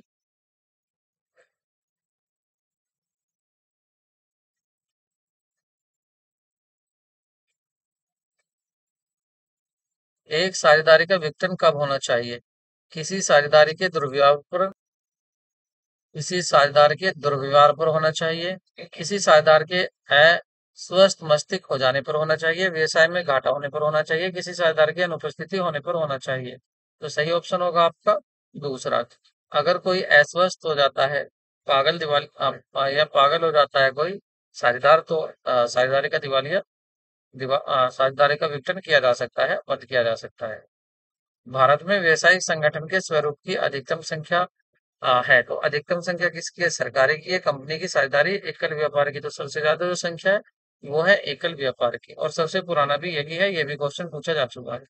लेखांकन समीकरण आधारित है, किस पर होती है लेखांकन? लेखांकन मतलब अकाउंटिंग इक्वेशन किस पर होती है? चालू व्यवसाय अवधारणा पर, द्विपक्षीय अवधारणा पर, या मुद्रा मापन पर? तो ये होती है द्विपक्षीय अवधारणा पर, टू वे कॉन्सेप्ट पर, या डबल एंट्री सिस्टम पर। डबल एंट्री सिस्टम भी दे तो वो भी ऑप्शन आपका सही होगा। नेक्स्ट क्वेश्चन देखते हैं। रोकड़ बही का एक उदाहरण है सामान्य रोजनामचा, विशेष रोजनामचा, दोनों, या इनमें से कोई नहीं? तो ये होती है आपकी सामान्य रोजनामचे का ही कार्य करती है आपकी रोकड़ बही, कैश। क्योंकि जब आप कैश बुक बना रहे हैं तो आपको जर्नल इसका करने की जरूरत नहीं होती। ये जर्नल का भी काम करती है, और साथ में किसका काम करती है? ये जर्नल के साथ साथ ये आपके लेजर का भी काम करती है। तो ये सामान्य रोजनामचा नहीं होगी, ये सही आंसर होगा इसका आपका स्पेशल होती है। क्या होती है? स्पेशल, विशेष रोजनामचा होती है, क्योंकि दोनों का काम कर रही है। ये रोजनामचे का भी काम कर रही है, जर्नल का भी काम कर रही है ये, और साथ में आपका लेजर का भी काम कर रही है। तो इसको क्या बोलेंगे? विशेष रोजनामचा कहेंगे। नेक्स्ट क्वेश्चन देखते हैं। कमीशन अग्रिम प्राप्त हुआ है, एडवांस में आपको कमीशन मिल गया, तो ये आपकी लाइबिलिटी हो गई। और ये वास्तविक खाता होगा या वास्तविक होगा, व्यक्तिगत होगा, या इनमें से कोई नहीं? तो ये होगा आपका व्यक्तिगत खाता, क्योंकि व्यक्तिगत खाते में आपके रिप्रेजेंटेटिव पर्सनल अकाउंट आते हैं। और रिप्रेजेंटेटिव पर्सनल अकाउंट कौन कौन से होते हैं? एडवांस हो सकता है, एडवांस आपकी income earn but not received हो सकती है, और income received but not earn हो सकती है, और ऐसी आपके एक्सपेंसेस हो सकते हैं, आउटस्टैंडिंग हो सकते हैं, प्रीपेड हो सकते हैं। तो ये सब किस में आ जाते हैं? आपके व्यक्तिगत खाते में आ जाते हैं। तो सही ऑप्शन आपका थर्ड होगा। नेक्स्ट क्वेश्चन देखते हैं। व्यवसायिक संपत्ति के उधार विक्रय का अभिलेखन करना होगा। रोजनामचे में, सामान्य रोजनामचे में, रोकड़ पुस्तक में या विक्रय खाते में? सही ऑप्शन होगा आपका विक्रय खाते में। इसका संपत्ति के उधार, व्यवसायिक संपत्ति की बात कर रहा है ये, संपत्ति की, गुड्स की नहीं, माल की नहीं। और माल भी आपकी संपत्ति है और उधार विक्रय की, तो हाँ विक्रय खाते में होगा उधार। नगद होता तो रोकड़ बही में हो जाता। Next question. यदि लाभ की दर लागत का 25% है तो यह होगा, विक्रय विक्रय का कितना होगा? तो मैंने आपको बताया, जब आपको दिया हुआ है 25%, तो आप पहले तो इसको किस में कन्वर्ट कर लेंगे? आप फ्रैक्शन में बना लेंगे, मतलब 25 और नीचे 100। तो ये हो जाएगा आपका 1/4। और 1/4 हो गया, ये किसका है 1/4? ये है कोस्ट का। कोस्ट का 1/4 है, तो सेल का क्या होगा? सेल का एक ज्यादा ज्यादा हो जाता है, मतलब डिनोमिनेटर में एक ज्यादा कर देते हैं, तो 1/5 होगा कोस्ट सेल का। तो 1/5 होगा सेल का। अब इसे प्रतिशत में बनाना है, तो 100 की मल्टीप्लाई करेंगे, तो इससे डिवाइड करेंगे, क्या आ जाएगा आपका? 20%। सही आंसर क्या आ जाएगा आपका? 20%। नेक्स्ट क्वेश्चन देखते हैं। एक नई मशीन की स्थापना पर भुगतान की गई मजदूरी को डेबिट करना चाहिए, तो वो मशीन खाते में ही करना चाहिए, क्योंकि ये भी क्या होता है? कैपिटल एक्सपेंडिचर होता है। ठीक है, मशीन को आप खरीद कर लाए, उसको लाने में भाड़ा दिया है, लगाने में उसको अभी चालू नहीं हुई है, अभी क्या है, उसको लगाने में, स्थापित करने में आपको इंस्टॉलेशन चार्जेस देना पड़ा। टोटल जब तक वो चालू नहीं हो जाती, सारे खर्चे कहाँ जाने वाले हैं? उसी मशीन में जाने वाले हैं, क्योंकि ये सभी क्या कहलाएंगे? कैपिटल एक्सपेंडिचर कहलाएंगे। नेक्स्ट क्वेश्चन देखते हैं। ए नियमित रूप से प्रति माह 16 तारीख को 500 रुपए का आहरण कर रहा है। यदि उसे दी हुई दर पर 6,000 रुपए का ब्याज देना है तो ब्याज की कुल अवधि होगी। तो ब्याज की अवधि पूछ रहा है यहाँ पर। तो आपको याद होगा, जब प्रति माह, देखिए ये तीन तरह से हो सकते हैं आपका। Beginning in the each month हो सकता है, हर महीने के पहली तारीख को ड्राइंग कर रहा है, और मिडल में भी हो सकता है, बीच में कर रहा है या लास्ट में कर रहा है। यहाँ पर क्या है? मिडल में कर रहा है। तो जो पहली बार निकालेगा पैसा, उस पैसे को वो कितने महीने यूज करेगा? पहली बार निकालेगा, मतलब पहली बार वो निकालेगा 15 जनवरी को। अगर जनवरी से दिसंबर तक की कैलेंडर ईयर लेते हैं, तो वो निकालेगा 16 को, तो आधा महीना तो गया। तो इसको आधा महीना मतलब 11 महीने यूज करेगा। कितने महीने यूज करेगा? 11.5 महीने। और लास्ट में जो पैसा निकालेगा, वो निकालेगा आपका 16 दिसंबर को। तो आधा महीने उस वाले पैसे को यूज करेगा। ठीक है, 500 रुपए को हर महीने निकालना है, तो आधा महीना वो हो जाएगा। दोनों को जोड़ेंगे 12 और 2 से डिवाइड कर देंगे तो 6 आ जाएगा। तो करेक्ट आंसर क्या हो जाएगा? 6 माह। ठीक है, इनको आप अच्छे से कर लें। लेकिन मेथड यही याद रखना मेरा, अगर आप पर ये नहीं आता है तो आप मेरी डिटेल वीडियो जरूर देखें, मैं उसमें आपको इसको समझा दूंगा। या कमेंट में लिखें कि इंटरेस्ट ऑन ड्राइंग के सभी मेथड आते हैं आप पर या नहीं, आप उनको समझना चाहते हैं। नेक्स्ट क्वेश्चन, 12th क्लास का, 12th स्टैंडर्ड में आता है और कहीं नहीं। Next question. एक्स वाई के अनुपात में लाभ विभाजन करते हैं। एक्स और वाई जो है लाभ विभाजन अनुपात, अपने अनुपात में लाभ विभाजन अनुपात में अपना लाभ विभाजन कर रहे हैं। जेड को 1/4 भाग के लिए फर्म में प्रवेश देते हैं। 1/4 के लिए भाग देते हैं, प्रवेश देते थे। कि यहाँ पर एक थोड़ा सा मिसिंग हो गया है। अब मिसिंग क्या है? यहाँ पर एक्स वाई के अनुपात में लाभ, ये दो, 2/1, 2:1, 2:1 के रेशो में ये लाभ विभाजन अनुपात में, इस अनुपात में प्रॉफिट बांटते हैं। अब आप देखिए, जब 1/4, तो एक प्रॉफिट हुआ, इनको 1/4 तो दे दिया आने वाले जेड को, तो बचेगा कितना? 3/4। अब 3/4 को ये दोनों बांटेंगे, तो इनको कितना कितना मिलेगा? पहले को मिलेगा 3/4 का, पहले कितना मिलता था? 2/3। और दूसरे मतलब वाई को कितना मिलेगा? 3/4 का, 3/4 का इसको मिलेगा 1/3। और तीसरे को जेड को तो 1/4 मिल ही रहा है, तो ये आ जाएगा आपका 6/12। और इधर आ जाएगा आपका 3/12। और अगर इसको भी 12 बना ले नीचे, तो ये हो जाएगा 3/12। तो देखिए ये अपनी कितनी पूंजी ला रहा है? जेड, जेड ला रहा है 12,000। तो जेड के जितना वाई का भी तो शेयर होगा, तो वाई भी 12,000 लाएगा। तो 12,000 इसकी समायोजित पूंजी होगी। बी ऑप्शन आपका सही होगा। नेक्स्ट देखते हैं। हंस आवेदन पर प्राप्त राशि को जब आवंटन के समय समायोजित किया जाता है, तो क्रेडिट क्या किया जाएगा? देखिए, आपको अंश आवेदन आवेदन पर प्राप्त राशि को, आपको पता है, जब आपकी राशि, देखिए पहले तो क्या करते हैं? अलॉटमेंट ड्यू की एंट्री बनाते हैं। तो ड्यू की एंट्री क्या बनाते हैं? हम बनाते हैं share share allotment account debit, और 2 शेयर कैपिटल। शेयर कैपिटल, क्योंकि कैपिटल लाइबिलिटी होती है तो इसको क्रिएट कर दिया। ठीक है, उसके बाद जब पैसा आता है अलॉटमेंट का तो क्या करते हैं, बैंक अकाउंट डेबिट और 2 शेयर अलॉटमेंट अकाउंट, ये एंट्री बनाते हैं। अब देखिए कौन सा पूछ रहा, amount received on the share application. अच्छा, अलॉटमेंट पर नहीं, ये पूछ रहा है आवेदन पर, तो यहाँ अलॉटमेंट नहीं, क्या होगा, एप्लीकेशन। तो share application account debit to share capital account, और bank account debit to share application account. देखिए यहाँ पर पूछा कि जो एप्लीकेशन पर पैसा आ रहा है तो उसको क्या करना है आपको, the amount received on share application when combined at the time of allotment is credit. अच्छा, इसको अलॉटमेंट पर क्या हुआ है, एप्लीकेशन का पैसा ज्यादा आ गया, तो जब आया तो होगा तो आपने यहाँ पर ये भी तो लिखा होगा to allotment share allotment account. देखिए सबसे पहले एंट्री कौन सी बनेगी, ये बनेगी एप्लीकेशन का पैसा आया। मैं इसको एक बार दोबारा बता देता हूँ आपको। तो देखिए जब हम शेयर इशू करते हैं और एप्लीकेशन पर पैसा आता है, लेकिन पैसा क्या है, अलॉटमेंट का भी एडवांस में आ गया, तो एप्लीकेशन पर जो पैसा आता है वो अलॉटमेंट का भी आ गया। अब इसको समायोजित करना है, तो जब इसको समायोजित करते हैं तो एंट्री क्या बनाते हैं, देखिए सबसे पहले जो एंट्री बनती है ये बनती है बैंक अकाउंट डेबिट, ये एप्लीकेशन का पैसा आ रहा है, और टू शेयर एप्लीकेशन अकाउंट। ठीक है, ये एंट्री बना ली। इसके बाद जब इसको एडजस्ट करेंगे, शेयर एप्लीकेशन अकाउंट डेबिट और टू कहाँ कहाँ करेंगे, अगर इसको शेयर कैपिटल में करते हैं तो शेयर कैपिटल, और टू जो फालतू पैसा था उसको शेयर अलॉटमेंट में करते हैं तो वहां शेयर अलॉटमेंट अकाउंट। तो ये इसी को पूछ रहे हैं कि शेयर अलॉटमेंट में जब आप कर रहे हो तो क्या करोगे, कहाँ करोगे, ये जो एडजस्ट करे हो कहाँ करोगे, एक्स्ट्रा एडवांस पैसे को, तो वो करोगे आप अंश आवेदन खाते में, मतलब शेयर अलॉटमेंट अकाउंट में।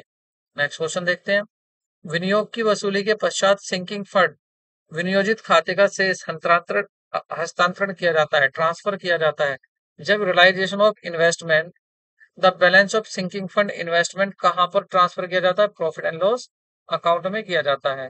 नेक्स्ट देखते हैं, व्यवसाय के अधिग्रहण से लेकर उसके समामेलन तक के दौरान उत्पन्न हानि को डेबिट किया जाता है, कहां डेबिट किया जाएगा उसको, ख्याति खाते में। इलाहाबाद कंपनी लिमिटेड ने 10 रुपए के मूल्य वाले 50 अंशों का जब्त कर लिया है।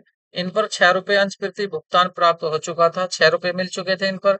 इनमें से 10 अंशों को पुनः निर्गमित किया गया, 50 को नहीं पूरा। कितने शेयर छीने हैं, 50 छीने हैं, शेयर जो छीने गए हैं वो 50 छीने गए हैं, और इन पर इलाहाबाद छीने गए हैं, इन पर 6 रुपए प्रति भुगतान हो चुका था, और रुपए जो आए हैं इन पर 6 रुपए एक शेयर पर आए हैं, सॉरी। इनमें से आधे आधे नहीं, इनमें से केवल 50 अंशों को क्या किया है, निर्गमित किया गया है दोबारा से। पूर्वदत्त भुगतान में प्रति 6.5 रुपए प्राप्त किया गया, और इन पर 10 अंशों को पुनः निर्मित किया गया, और पूर्वदत्त भुगतान में प्रति अंश 6.5 रुपए प्राप्त किया गया। और कितने में किया गया इनको इशू, 6.5 रुपए में इशू किया गया है। तो वो पूंजी संचय खाते में जाने वाली राशि कितनी होगी, तो देखिए यहाँ अलग बिठा लेते हैं, 40 शेयर अलग हैं, इनसे कोई मतलब नहीं होगा, 10 शेयर से होगा। तो 10 शेयर में देखिए शेयर आपका कितने का है तो 10 रुपए का शेयर, जा रहा कितने में है, 6.5 रुपए में। इसका मतलब 3.5 रुपए की कमी पड़ रही है, 3.5 रुपए की कमी पड़ रही है कितने शेयर पर, शेयर है 10, क्योंकि 10 शेयर इशू कर रहे हो आप। तो कितने रुपए की कमी पड़ रही है, कमी पड़ रही है 35 रुपए की, कितने रुपए की, 35 रुपए की कमी पड़ रही है। ठीक है, अब ये देखिए आपने जब शेयर फॉरफिट किया था तो 10 शेयर के, 50 के नहीं देखना, 10 शेयर के देखिए, 10 शेयर के शेयर फॉरफिटेड अकाउंट में कितना ट्रांसफर किया था, 60 रुपए ट्रांसफर किया था। तो 60 रुपए ट्रांसफर किया था, 60 में से 35 तो अब यूज कर लिया आपने, 60 में से 35 तो आपने यूज कर लिए, तो बचे कितने, 25 रुपए बचे। 25 रुपए को क्या करोगे, कैपिटल रिजर्व में ट्रांसफर कर दोगे। अब आप कहोगे सर इसका क्यों नहीं किया कुछ, इसका जब करेंगे कुछ इसके पैसे का, जब इन 40 शेयर को इशू करेंगे। क्योंकि शेयर फॉरफिटेड में कितना पैसा है, शेयर फॉरफिटेड में 300 रुपए आए थे आपके, कैसे आए थे, 300, 50 × 6। तो 300 में से हमें तो केवल किसका हिसाब रखना था, 60 रुपए का, 10 शेयर का बस, जो शेयर इशू हो रहे हैं। कॉन्सेप्ट को डीपली देखना है तो मैंने आपको एच टेट में, मेरी सीरीज है एच टेट की सीरीज है, उसमें मैंने चैप्टर वाइज पूरी चैप्टर वाइज आपको कॉन्सेप्ट कराए हैं। कंपनी के पूरी कंपनी उसमें कराई है, और पार्टनरशिप पूरी पार्टनरशिप कराई है। सेपरेट आपको अगर देखना है तो मेरी एच टेट की आप कोर्स देख सकते हैं। ठीक है, इसी साल कराया है एच टेट का, वैसे डेट डिक्लेयर हो चुकी है एग्जाम की, तो उसी के लिए मैंने पूरा कोर्स आपको फ्री ऑफ कॉस्ट वहां कराया हुआ है टॉपिक वाइज। नेक्स्ट क्वेश्चन देखते हैं। कंपनी की स्थिति में विवरण निम्नलिखित में से किस क्रम में दिखाया जाना चाहिए? देखिए, इनको किस क्रम में दिखाएंगे आप? तो ख्याति, विनियोग, तो आप किस उसमें दिखाएंगे? देखिए, पहले विनियोग दिखा देते हैं, उसके बाद दिखा देते हैं फिर आपके, सॉरी, सबसे पहले ख्याति दिखा देते हैं, सबसे ज्यादा ख्याति रहेगी, उसके बाद दिखा देते हैं आपके विनियोग, और विनियोग के बाद दिखा देते हैं डेटर्स को, और डेटर्स के बाद प्रिलिमिनरी एक्सपेंसेस को। इसका मतलब दूसरा सही होगा। नेक्स्ट देखते हैं। निम्नलिखित में से कौन से जोड़े में मेल सही नहीं है? परिवर्तनशील ऋणपत्र सहभागी पूर्वाधिकार होते हैं, सुरक्षित ऋणपत्र बंधक पत्र होते हैं, अधिकार अंश नए अंशधारियों को निर्गमित किए जाते हैं, उनको अंशधारी अंश कहते हैं। तो कौन सा सही नहीं है ये पूछा है। तो अधिकारी अंश नए अंशधारियों को निर्गमित किए जाते हैं, उनको नहीं कहे जाते अधिक। ये तो राइट शेयर किसको होते हैं? जो पुराने कर्मचारी होते हैं उनको दिए जाते हैं, उनको कहते हैं। ये कह रहा है नए को, तो ये आपका गलत है। नेक्स्ट देखते हैं। माध्य का 20 है, समांतर माध्य 30 है, तो भूमिष्ठ होगा कितना? तो देखिए यहाँ पर क्या होता है, आपका होता है यहाँ पर जो आपका जेड होता है, जेड कौन होता है? जेड होता है आपका बहुलक। तो बहुलक का फॉर्मूला क्या होता है? 3 इंटू माध्यिका, माध्यिका होती है, और -2 मीन, मतलब माध्य होता है, टू माध्य। तो यहाँ देख लेते हैं, 3 इंटू माध्यिका क्या दिया है? माध्यिका 20 है, into, sorry, minus -2 into mean, mean कितना है? माध्य 30। तो ये हो जाएगा आपका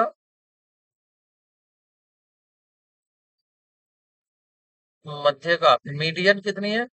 3 मीडियन -2 मीन, -2 मीन ये होता है जेड का। ठीक है, और यहाँ क्या दिया हुआ है? 3 मीडियन। तो 3 मीडियन कितना होगा? 20 या 60, -2 मीन, तो ये भी 60, तो 0 आ रहा है। थोड़ी लिखने में गलती हो गई है, ये 20 नहीं है, ये 28 है। टीम ने थोड़ा लिखने में गलत कर दिया। क्या है? 28 है, तो इसको देख लेते हैं 28 के उससे ही। तो 28 इंटू 3 -2 इंटू 30, ये हो जाएगा आपका 84। 28 या 84, और ये हो जाएगा 3 दूनी 60, ये आ जाए आपका 24। 24 आपका करेक्ट आंसर होगा, ऑप्शन आपका बी। फॉर्मूला याद रखना, 3 मीडियन -2 मीन, इसका होता है जेड की वैल्यू। ठीक है, नेक्स्ट क्वेश्चन देखते हैं। निम्न में से कौन सा कथन सही है? इनमें बताना है कौन सा कथन सही है। सूचकांक की रचना केवल प्रतिनिधि वस्तु का चुनाव किया जाता है। सूचकांक की रचना में केवल प्रतिनिधि वस्तु का चुनाव किया जाता है।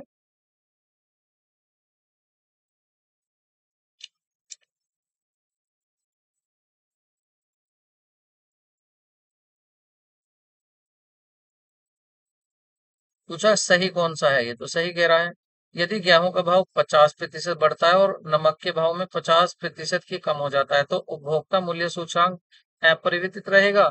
इनका तो कोई लिंक बनना ही नहीं है दोनों का, तो केवल पहला ही सही है, ऑप्शन ही सही है। नेक्स्ट।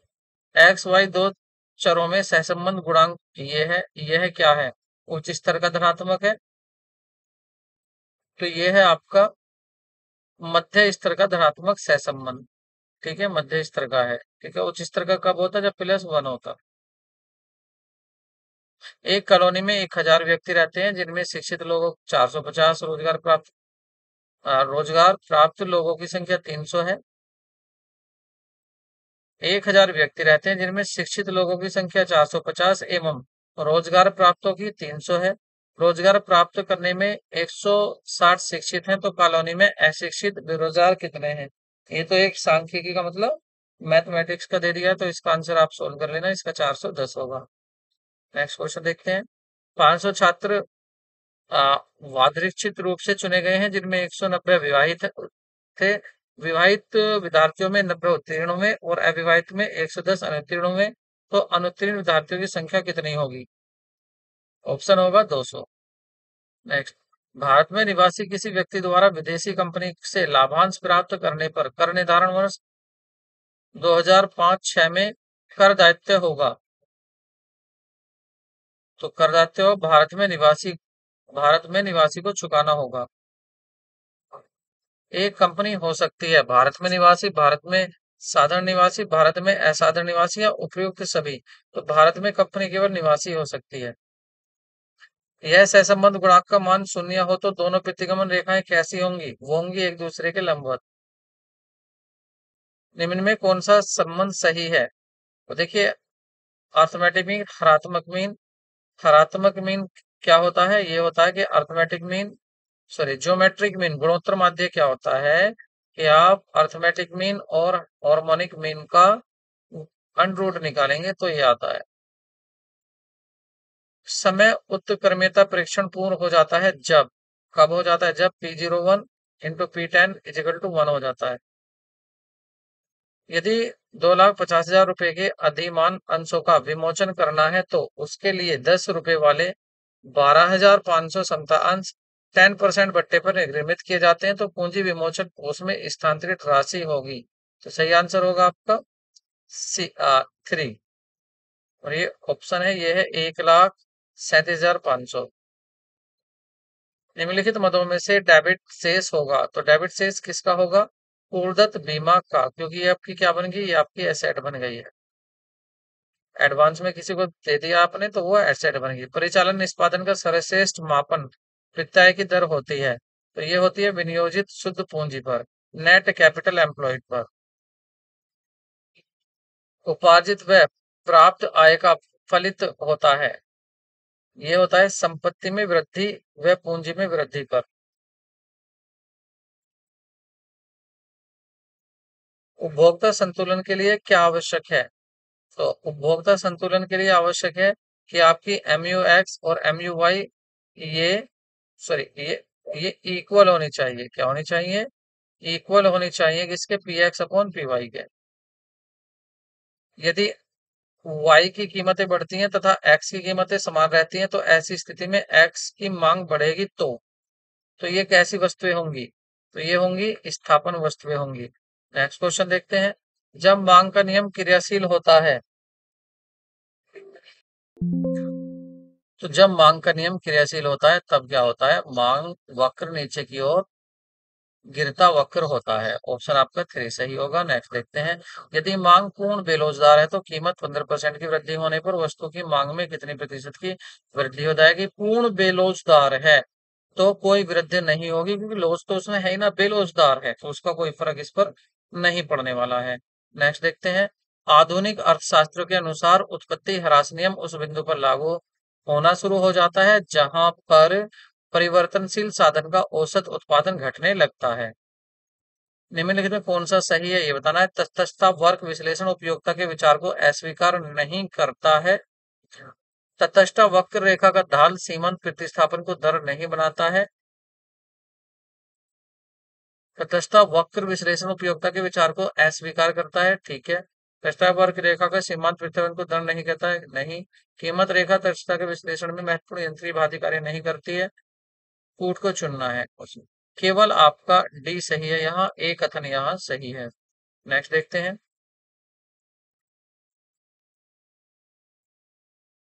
निम्न कौन सा कथन गलत है? माल्थस का जनसंख्या सिद्धांत प्रत्यक्ष रूप से उत्पत्ति ह्रास नियम पर निर्भर नहीं करता है। उत्पत्ति ह्रास नियम पर निर्भर नहीं करता है। अनुकूलतम जनसंख्या सिद्धांत ने जनसंख्या की तुलना में की खाद्यान्नों से की, ठीक है। गलत, नहीं, खाद्यान्नों से नहीं की, और गलत ही पूछा है ना। अनुकूलतम जनसंख्या बिंदु स्थिर होता है, नहीं। तो इसका ऑप्शन आपका बी सही होगा। नेक्स्ट देखते हैं। व्यापार चक्र का सर्वाधिक सामान्य स्वीकृति सिद्धांत कौन सा है? तो सर्वाधिक सामान्य स्वीकृत सिद्धांत जो है वो है आपका हिग्स का व्यापार चक्र सिद्धांत। निम्नलिखित में से कौन सा सही है? राष्ट्रीय आय सकल राष्ट्रीय उत्पाद, GDP minus depreciation minus indirect tax plus government add.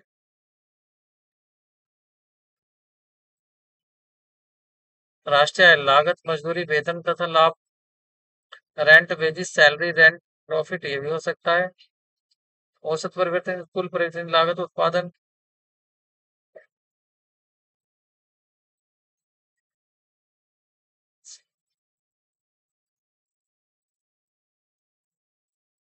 तो ये होगा आपका डी। नेक्स्ट देखते हैं। सांख्यिकी गणना का विज्ञान है, किसने कहा? ये कहा था बाउले ने। निम्नलिखित में से कौन सा समंक है? राम का वजन 80 किलोग्राम, श्याम का, मोहन का इतना, तो यही सही है। दूसरा, हरि की उम्र, राम की लंबाई, पॉइंट नहीं, अभी नहीं, तो आपका ए ही सही होगा, मतलब पहला। एक आवर्ती वितरण की 3 समूह जिनमें आवर्तियों की संख्या 100, 125, 150 है, उनके माध्य दिए हुए संपूर्ण वितरण का सामूहिक माध्य होगा। तो सामूहिक विद्या निकाल लीजिए। इसका कैसे करेंगे आप? इनकी पहले मल्टीप्लाई करेंगे, उसके टोटल को माध्य के टोटल से डिवाइड करेंगे, तो आंसर आपका 20.3 आ जाएगा। नेक्स्ट, प्रथम समूह की श्रमिकों की माध्य मजदूरी 15 तथा संख्या 100 है। यदि संपूर्ण समूह की माध्य मजदूरी 15, श्रमिकों की संख्या 250 हो, दूसरे समूह की क्या है? तो यहाँ पर क्या करोगे आप? टोटल वाले में से माइनस करोगे जो पहले समूह का दिया हुआ है उसके टोटल को, और जो बचता है उसके टोटल को, तो जो बचता है उसके टोटल का फिर बस दूसरे समूह की फिर मजदूरी आ जाएगी कुल। मतलब आपका ऑप्शन थ्री सही होगा। 50 विद्यार्थियों के प्राप्तांकों का माध्य 35 था। बाद में पता चलता है कि विद्यार्थियों के प्राप्तांक 27, 54 के स्थान पर। तो आपको क्या करना है इसमें? जब गलती हो जाती है तो आप क्या करते हैं? आप पहले टोटल निकालोगे। टोटल में से जो गलत लिया गया है नंबर उसको माइनस कर दो, लेना था उसको प्लस कर दो। फिर जो नया टोटल आता है, न्यू टोटल, उसको आप डिवाइड कर दोगे किससे? संख्या से। संख्या तो उतनी ही रहनी है, 50 विद्यार्थी, तो आपका करेक्ट आंसर आ जाएगा 34.28। ठीक है। देखिए यहाँ मैंने फोकस थोड़ा ये भी किया है कि आपका टाइम बच जाए, क्योंकि देखिए जो चीजें हम पढ़ा चुके हैं उनको बार बार आपका टाइम वेस्ट करें। अब जैसे यही क्वेश्चन है, मैंने काफी बार करा दिया, अब मैं इसको कराने लगता तो आपका टाइम वेस्ट होता। इसलिए मैंने सोचा है कि आप इसको एक बार खुद करें, और फिर भी आपको लगता है कि नहीं हमें तो इसके सोल्यूशन ही चाहिए सर, कराइए, तो मैं मॉक टेस्ट में बिल्कुल आपको कराऊंगा। Be ready. मिलते हैं नेक्स्ट वीडियो में, लेकिन जाने से पहले वीडियो को लाइक करें, चैनल को सब्सक्राइब करें। Take care, bye bye.